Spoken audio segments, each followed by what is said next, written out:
up arrive in the canyon. That's where I long to be with my three good companions.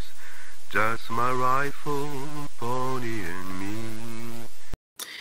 Bonjour à toutes et à tous, ou bonsoir, ça va dépendre de l'heure à laquelle vous allez découvrir cette nouvelle vidéo. Alors aujourd'hui, on va parler d'un film qui est sorti, nous sommes le 18 novembre, le film est sorti hier, et le cinéaste est avec nous, Emmanuel Parot, qui a fait donc un film qui s'appelle Maudit, avec un point d'exclamation.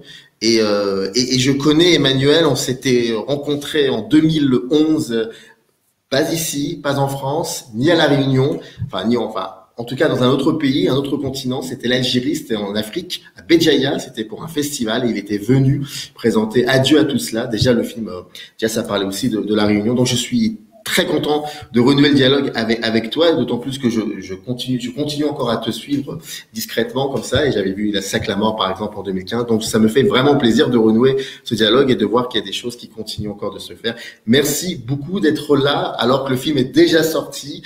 Merci beaucoup. Merci de m'inviter en tout cas, ça me fait plaisir aussi.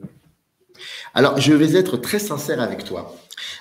Autant ce film, je le trouve important et fondamental, pas forcément qu'en 2021, mais pour beaucoup de raisons, sur pas mal de choses.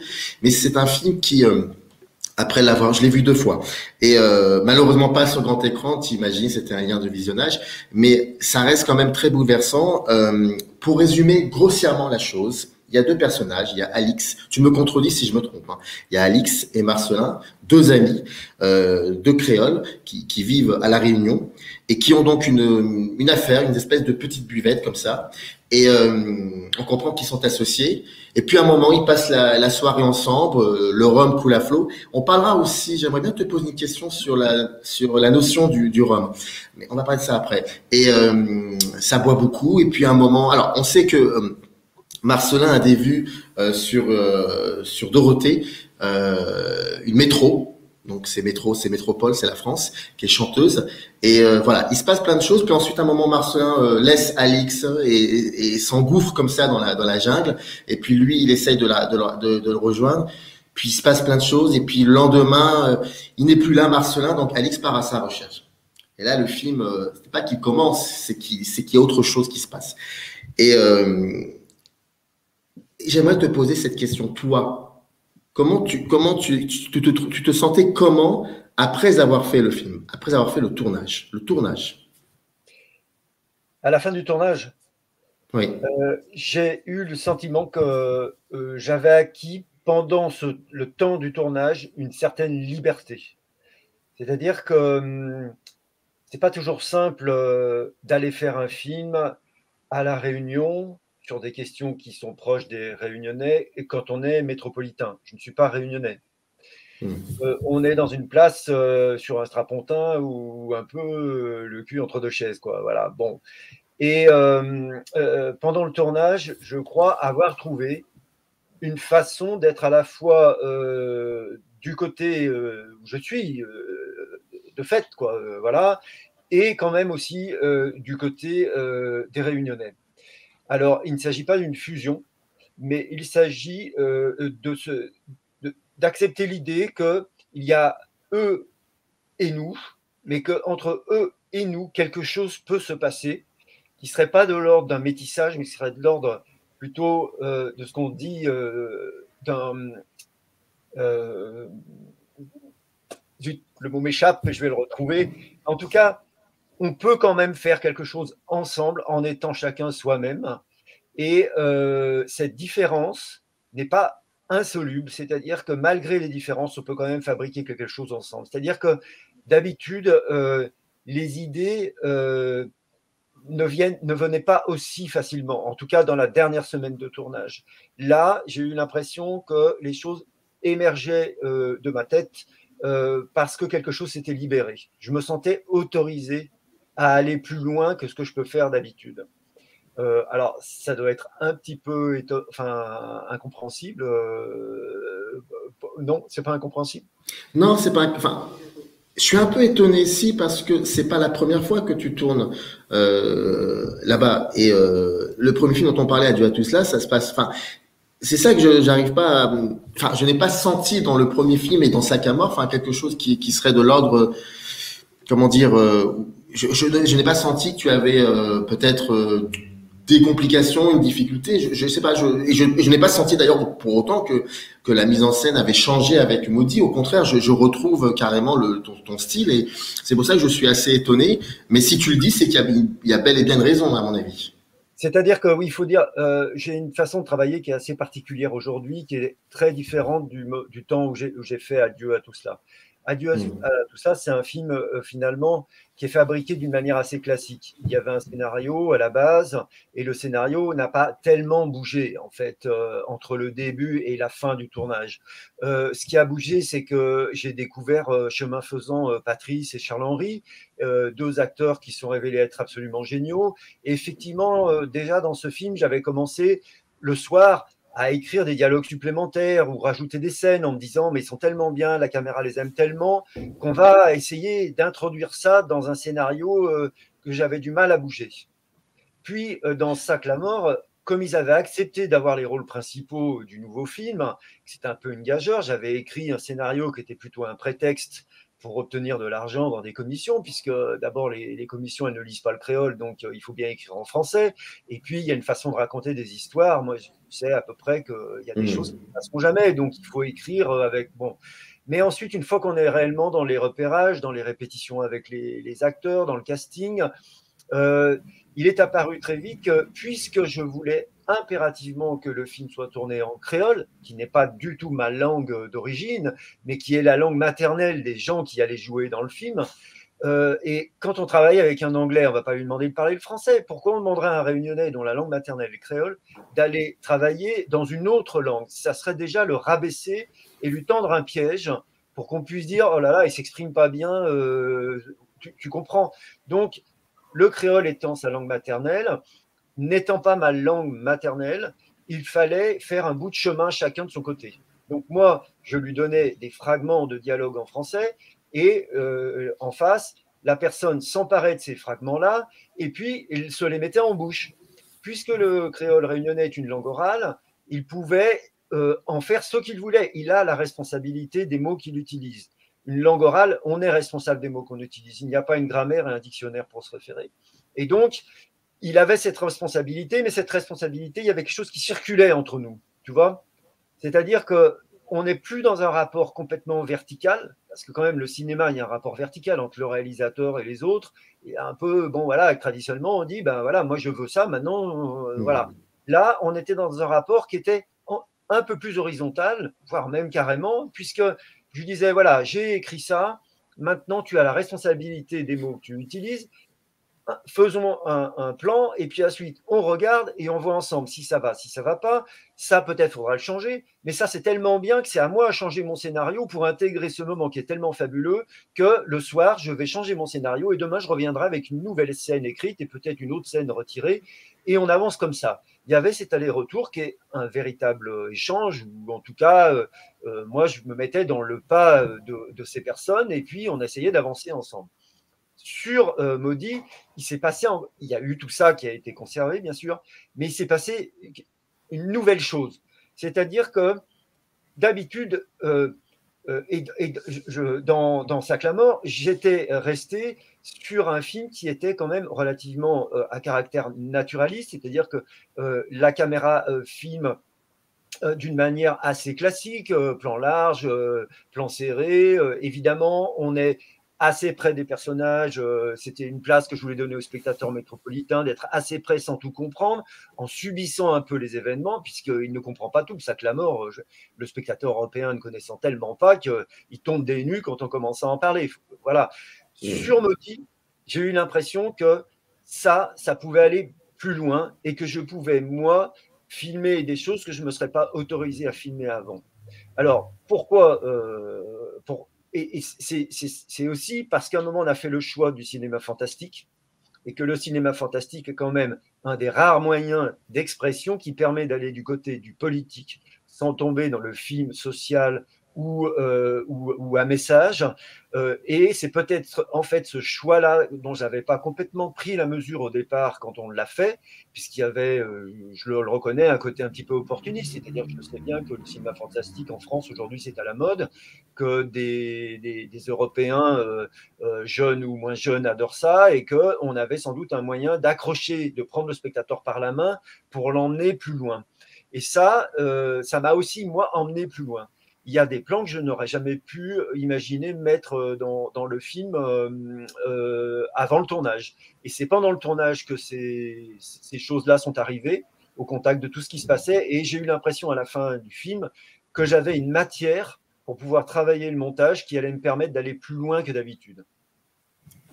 Alors, paradoxalement, est-ce que tu as eu peur quand même un moment pendant le tournage de ce film que tu ne possédais plus, qui partait un petit peu comme ça? Est-ce que tu as eu un peu peur quand même de l'orientation que prenait le film? En fait, on a commencé les 2 premiers jours, on a commencé par les scènes que j'imaginais être les plus dures à tourner. C'était la scène de l'enfer, en fait, dans la boutique rouge, tu vois. Et ça, dans le bar avec le billard et toutes les personnes qui sont. C'est ça. Et c'était très, très exaltant parce que soudain, tout fonctionnait. C'est-à-dire que la lumière, le jeu des acteurs, le rythme, les plans, tout se passait à merveille. Et on tournait de nuit, on commençait à 6 heures le soir, on finissait à 4 heures du matin. Et c'était une ambiance très confinée puisqu'on était dans un endroit fermé. Et tout était tellement libre et tout se passait tellement exactement comme je le rêvais que ça m'a donné une très, très grande confiance. Par contre, au milieu du tournage, oui, j'ai eu un doute. J'ai eu un doute parce que le scénario était trop long. On ne cessait de me dire qu'il fallait enlever des scènes, qu'en plus, c'était au moment de la crise des Gilets jaunes et qu'on a été bloqué pendant 4 jours, que nos camions ont été en partie cassés, donc la régie n'a plus voulu travailler. On a dû s'arrêter. Et là, je me suis dit, on n'arrivera jamais au bout parce qu'en fait, plus je réfléchissais, plus les idées venaient. Voilà, donc,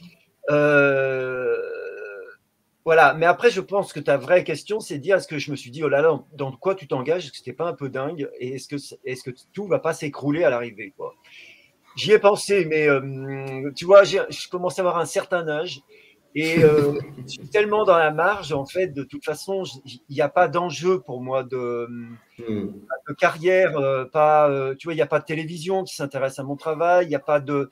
que je me suis dit, écoute, de toute façon, tu n'as plus rien à perdre, fais confiance à ton cerveau, fais confiance à ce qui se passe, écoute bien, regarde bien et laisse-toi aller. Et après, je me suis dit… les dés sont jetés, si c'est fini, de toute façon, bah, tant pis. Mais après, je pense qu'un tournage, au fond, c'est un peu toujours ça. Et il faut avoir le courage des fois de dire, allez, allons-y, allons plus loin, parce que d'abord, on vit qu'une fois, et puis il faut dépasser certaines barrières quand même, quoi. C'est pour ça qu'à la fin, j'étais pas mécontent. Voilà. J'ai eu le sentiment de passer une barrière, de ne plus avoir peur. Alors, oui, mais c'est ça, enfin, ce qui est assez incroyable dans ce film, c'est que on ne sait pas du tout où l'on va, et je pense qu'Alix non plus, il ne sait pas, et c'est peut-être aussi ça l'idée, qu'il ne sache pas où il va, mais on se dit, bon, il y a une configuration qui est là, c'est-à-dire l'île de la Réunion, le créole, Alix et Marcelin. À un moment, Alix parle d'esclavage. Bon, on se dit que il y a quand même ça qui est là. Voilà, c'est là, et ça, on peut pas le nier. Mais ça, comme on dit, tu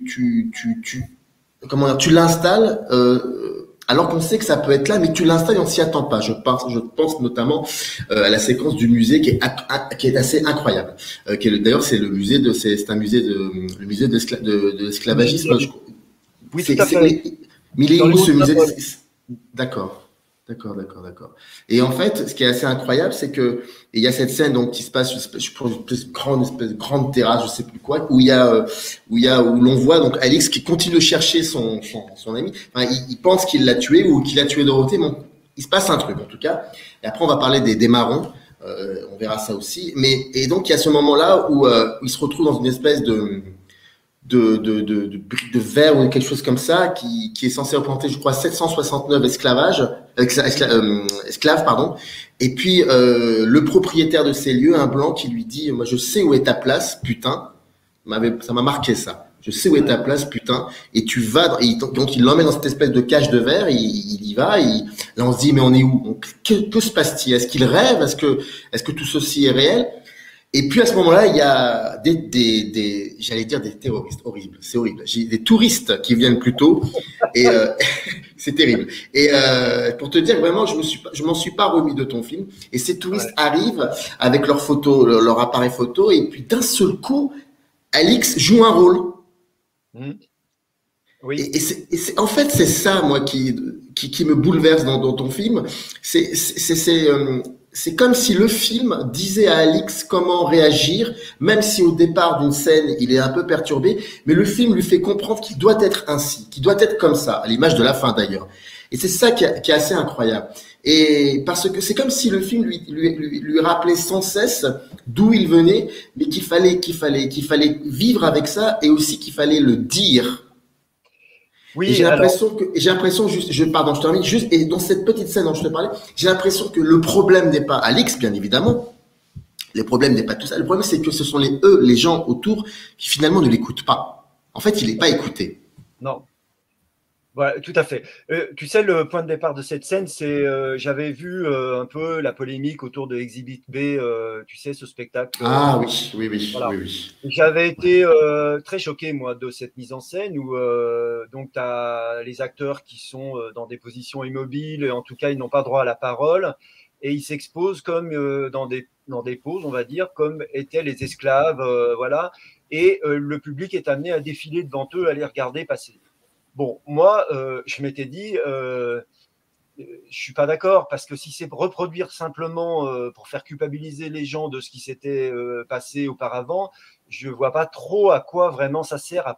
Enfin, j'ai trouvé ça assez pervers en fait. Et je me suis dit, bah moi, je vais faire la même chose, sauf qu'à un moment, il va prendre la parole. Et des choses vont se dire parce qu'il faut que ce soit dit. Et donc, c'est aussi un peu le principe général du film. Il faut dire les choses. Voilà. Alors, comment les dire? J'ai eu le sentiment, en tout cas, que sur ce sujet-là, je ne pourrais jamais les dire de manière réaliste, dans une histoire classique, avec des personnages et puis voilà. Bon, on est quand même le plus souvent dans ce film du côté de la métaphore, quand même. C'est-à-dire de traverser du musée dans le couloir sinueux, un peu comme ça, c'est une traversée de l'histoire. Le type qui lui dit je sais où est ta place, c'est le fantôme du maître blanc, et évidemment que sa place, c'est une assignation. Autrefois, c'était un esclave, et aujourd'hui, et c'est peut-être un peu ironique et je me moque de moi-même, il est assigné à une place pour être un objet de sculpture ou de démonstration, peut-être même on va dire, d'acteur. Et au bout du compte, c'est peut-être presque une autocritique que je peux faire à moi-même, c'est-à-dire, où est la barrière? C'est-à-dire, à partir de quel moment, moi qui suis métropolitain, qui dirige un acteur qui est réunionnais, afro-descendant, à quel moment on est dans un travail de collaboration et on va dans la même direction, ou à quel moment je pourrais, moi, finalement, redevenir un métro d'esprit colonisateur et abuser de mon acteur. Alors, bon, tout ça, c'est entre les lignes, parce que j'ai l'impression que là aussi, j'avais pas envie de dire les choses de manière militante. Mais je sens quand même dans les réactions des gens qui voient le film que les choses passent quand même. C'est-à-dire qu'entre les lignes, les gens comprennent, et que quand il y a débat, ces questions-là sortent. Enfin, voilà. Alors, je vais te poser une question un peu naïve. Mais pourquoi il n'y a que Alix qui les voit, les marrons? Alors, effectivement, parce que c'est sans doute lui qui est le plus proche de ses ancêtres. Contrairement à son camarade, dont tu auras remarqué qu'il a la peau un peu plus claire. Lui, il est ce qu'on appelle à La Réunion les noirs de pioche. C'est ceux qui sont au plus bas de l'échelle de la cafritude. La réunion ne change pas beaucoup par rapport à la réaction un peu générale sur notre planète. C'est-à-dire, plus tu as la peau sombre, plus tu es un petit peu, on va dire, maudit quand même, hein. Enfin, c'est un peu ça quand même, hein. Je ne crois pas me tromper. Et effectivement, lui, il est plus proche de ces fantômes parce qu'il s'en sent plus proche. Sachant que le film ne dit pas si c'est une invention de sa part que l'on partage nous en tant que spectateurs ou si ces fantômes existent réellement. Mais quand on va sur l'île, ce qui est frappant, c'est que moi, j'ai de très nombreux témoignages de personnes qui me disent qu'ils vivent avec leurs ancêtres, que leurs ancêtres font partie de leur vie. Alors, c'est évident chez les gens qui sont d'origine malgache, puisque c'est carrément la vie est structurée ainsi, mais chez aussi vraiment beaucoup d'afro-descendants, il y a cette vie commune, quoi. Voilà. Par exemple, la personne qui nous a loué sa maison pour tourner la maison des deux garçons, c'est un monsieur qui est agriculteur, qui vit donc à la plaine des Palmistes, et il vit, nous dit-il, en symbiose, mais comme on pourrait dire un biotope, voilà, avec les fantômes, l'esprit des esclaves marrons échappés des plantations, parce qu'il y a eu beaucoup d'esclaves qui ont fui à Plaine des Palmistes. Les esclaves venaient pour construire des routes, en fait. Et ils profitaient de l'isolement pour s'échapper dans les montagnes. Et on dit que ces esprits continuent de vivre dans ces montagnes. Et lui, régulièrement, il monte dans ces espèces de grandes montagnes verticales. Il va déposer quelques offrandes. Et de temps en temps, il me dit que son chien se met à aboyer, à hurler à la mort, et il y a un esprit est là, et il peut tourner pendant une demi-journée dans la montagne sans plus savoir comment faire pour redescendre, pour rentrer chez lui. Et ça ne l'effraie pas, et il vit avec ça. Et quand il m'en parle, il me dit c'est vrai, c'est faux, je ne sais pas, en tout cas, c'est ce qui dirige ma vie. Donc, quand on m'a donné ce témoignage, moi, je me suis dit, bah, c'est comme ça qu'il faut traiter les choses avec Alix. Il est comme ça, il les voit. Parfois, il ne les voit pas quand même, hein. Tu remarqueras qu'entre le début et la fin du film, au début, ce sont des silhouettes sombres, en ombre chinoise, et à la fin, ils sont en plein jour, machette à la main, et il lui parle, et le contact est établi, et il part avec eux.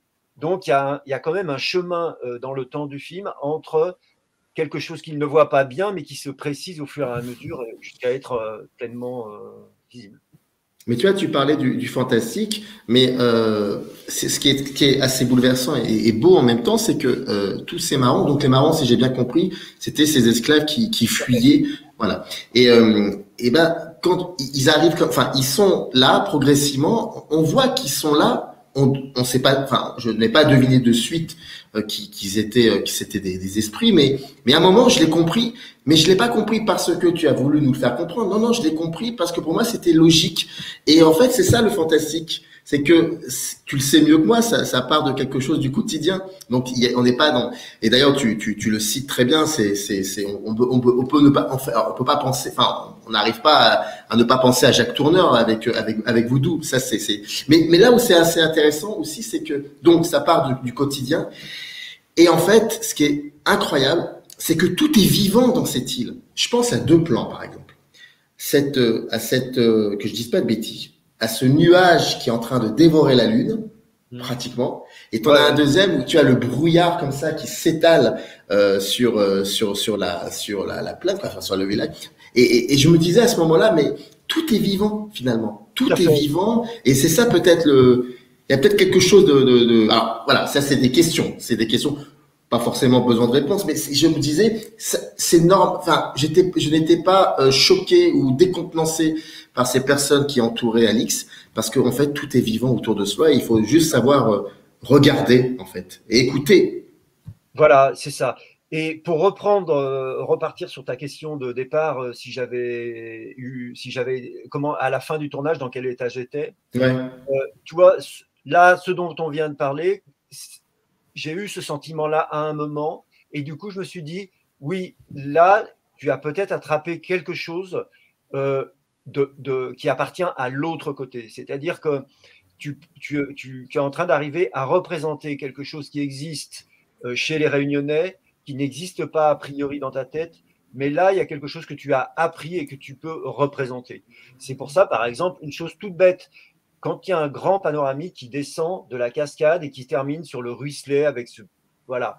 J'ai laissé le plan aller jusqu'au bout parce que soudain, dans la banalité de cette eau coulante, il y avait quelque chose dans lequel je commençais à me dire, là, il doit y avoir une divinité, il doit y avoir quelque chose qui vit là-dedans. Et donc, on peut laisser y aller, quoi. Voilà. Alors que avant le tournage, je ne pense pas que j'aurais pu voir des choses comme ça. Voilà. Est-ce que tu penses que ce genre de film,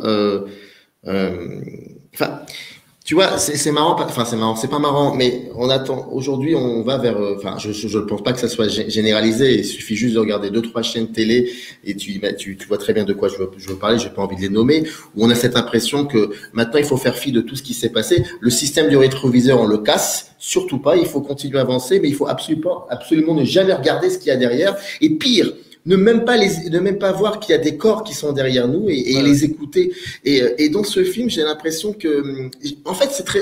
Est-ce que Marcelin plutôt, le problème de Marcelin, c'est de pas avoir forcément, d'avoir fait un trait sur le passé, ou est-ce que Alix, lui, plutôt, il est trop dans le passé?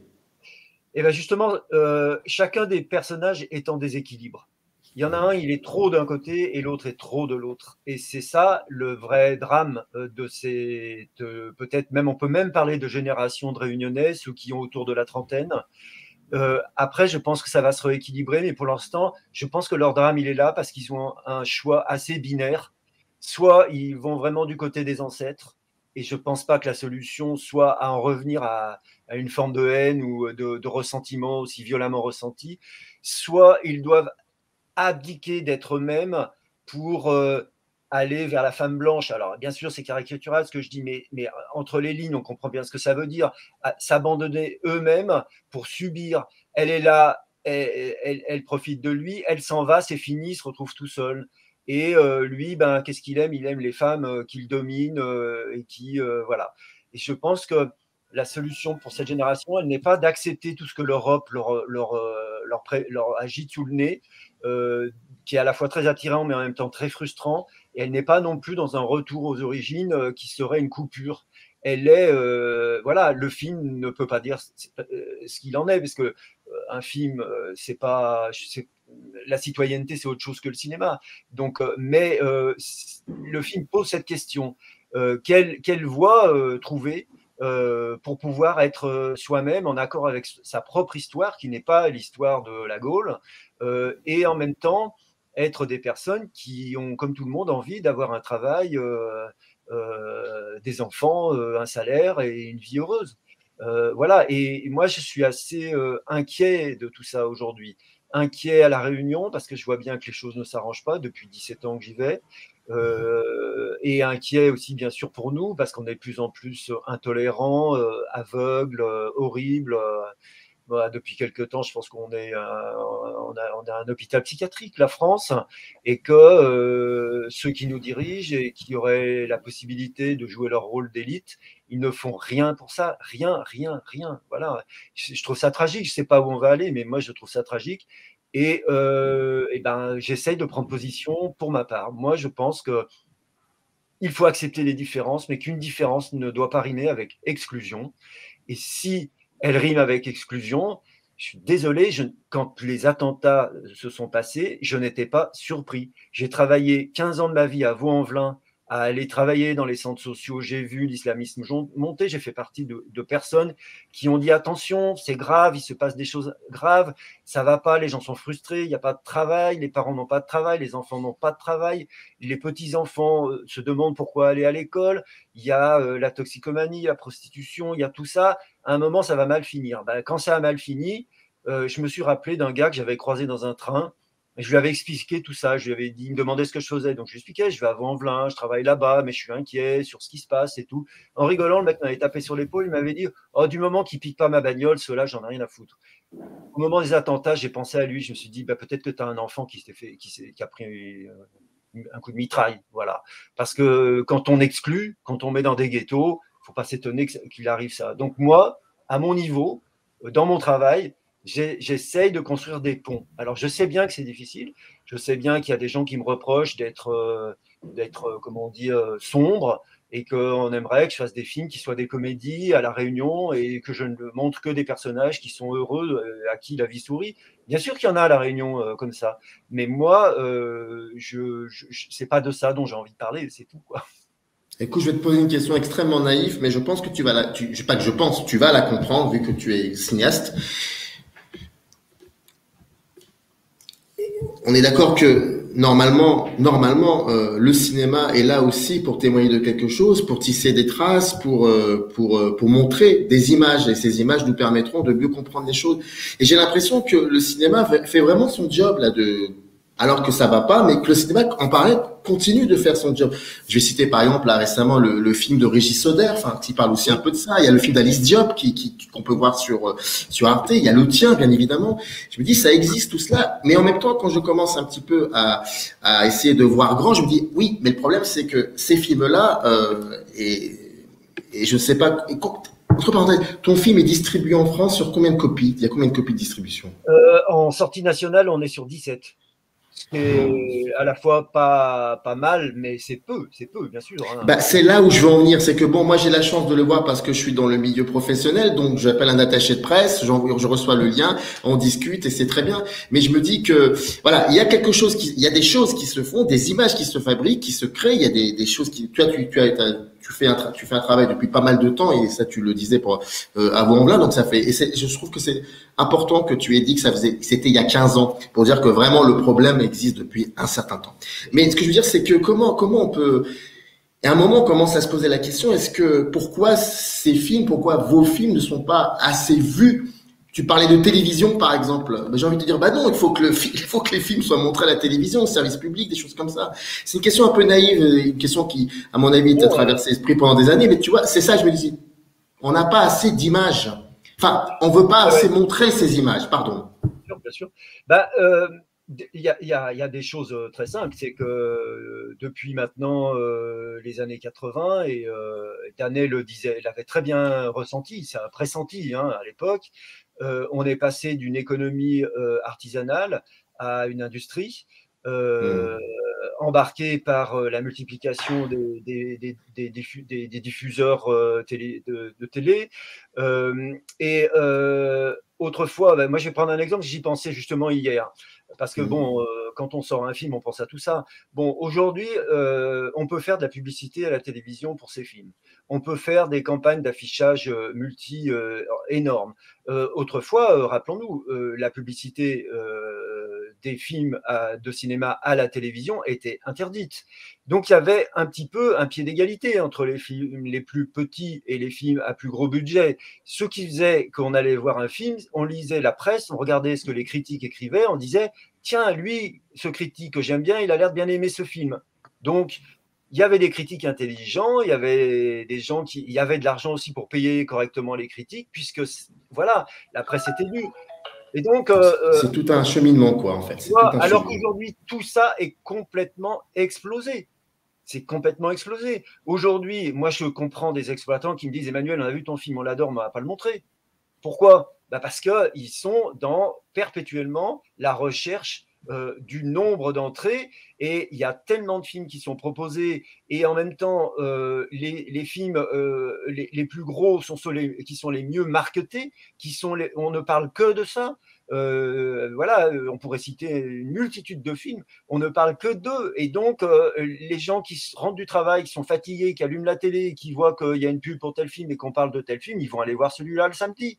Et puis voilà, ils vont pas aller voir Bergman. Je serais très curieux de savoir ce que Bergman ferait aujourd'hui. Aucun film. Ou alors il ferait un film qui irait au FID à Marseille, et puis après il passerait à autre chose. Tu comprends ? Voilà. Et ça, c'est vrai que c'est un choix de société qui a été fait à un moment, qu'on nous a en partie imposé, mais qui a aussi été accepté, hein, parce que quand même, chacun a sa part de responsabilité. À un moment, aller au cinéma, c'est aussi choisir quand même. Hein. Bon, mais bon, admettons que les gens sont tellement pris par leurs problèmes de vie qu'ils vont là où c'est le plus facile. Bon. Mais à force que le cinéma ne remplisse plus la mission qu'il remplissait autrefois, hein, comme le disait Renoir, quoi. La fiction, c'est l'art de s'écarter de la réalité pour la rendre plus fortement au spectateur après la projection. Ça, c'est ultra minoritaire. Aujourd'hui, ça fait esclaffer de rire beaucoup de réalisateurs, et y compris des collègues que je pensais être très proches de moi, qui me disent « Non mais attends, tu rigoles ou quoi? Les gens, ils y vont pour se divertir, Emmanuel. Il faudra un peu que tu te réveilles, il faut être un peu plus jeune, mon pote. » Bon, bah oui, effectivement, si la recette, c'est juste du divertissement au sens le plus étroit du terme, parce que quand même, on peut aussi se distraire en lisant Proust, hein, moi, je trouve ça très distrayant. Je suis entièrement d'accord avec toi. Mais aujourd'hui, c'est voilà. Et puis derrière tout ça, il y a des marchands, il y a des enjeux financiers, et les investissements nécessitent que ça se situe plutôt en dessous du niveau de la ceinture, ou dans une petite cervelle, dans un cerveau très petit. Voilà. Donc c'est ça. Donc on a plus de place. Hein. Moi, je suis à l'Acide. Je vois chaque année, ça fait maintenant depuis 2009 que je suis à l'Acide. Chaque année, je vois que notre espace se restreint. Et il y a une pression de plus en plus forte. Une dernière question, et qui nous permettra de revenir au film, même si on parlait aussi de l'économie, parce que c'est très important de parler de l'économie du cinéma aujourd'hui, je pense. Et il faut donc, et je répète, le film s'appelle Maudit. C'est un film d'Emmanuel Parot. Il est sorti hier. Et il faut, si vous avez la possibilité de le voir, vous avez une salle de cinéma qui le montre. Allez-y, c'est très important. C'est un des plus beaux films de cette année, selon moi. Le dernier plan, l'un des marrons dit quelque chose à Alix. Et c'est filmé en plan large. Et ensuite, ce qu'il lui dit, je crois que c'est elle, je crois que c'est la femme qui lui pose la question, si je me trompe pas. Il répond pas, mais le film, j'ai l'impression le film répond parce que le film montre tout ça en plan large, et on les voit disparaître comme ça. Et j'ai l'impression que on peut dire la question, ça te dérange pas si on pose la question? Pas du tout. Bah non, j'assume totalement. Hein. Donc, elle lui dit simplement, est-ce que tu aimes la France? Tu aimes la France? Il dit pas oui, il dit pas non. Mais on les voit partir, ils partent ensemble, mais ils partent ensemble, tu ne les serres pas. Ils sont élargis comme ça. Tout à fait. Et je trouve que je trouve que là, pour le coup, après avoir vu ce plan, on n'a qu'une seule envie, si on est chez soi, c'est d'ouvrir la fenêtre pour regarder un petit peu la France. Ou si dans une salle de cinéma, c'est de très vite sortir de cette salle aussi pour voir un peu ce que c'est que la France, je pense. Ouais, ben c'est exactement ce que je voulais qu'on comprenne. Très bien. C'est bien. Bon, en tout cas, il faut y aller. C'était vraiment un plaisir de discuter avec toi, et j'espère qu'on aura l'occasion de renouer le dialogue. En tout cas, longue vie au film. Je tiens à remercier quand même Hilario de chez Macna Press, sans qui cette émission n'aurait pas eu lieu. Merci beaucoup, Hilario. Depuis un certain temps, il aide beaucoup Microciné. Voilà, pas mal de films et d'auteurs sont là. En tout cas, c'était vraiment un plaisir. Et je répète, le film est sorti hier, et il faut aller le voir, et c'est très important. Voilà. Voilà. Merci beaucoup. Merci. Hein. C'est moi. Très bonne fin de journée à toi. Ouais. Générique. In the canyon, that's where I long to be, with my 3 good companions, just my rifle, pony and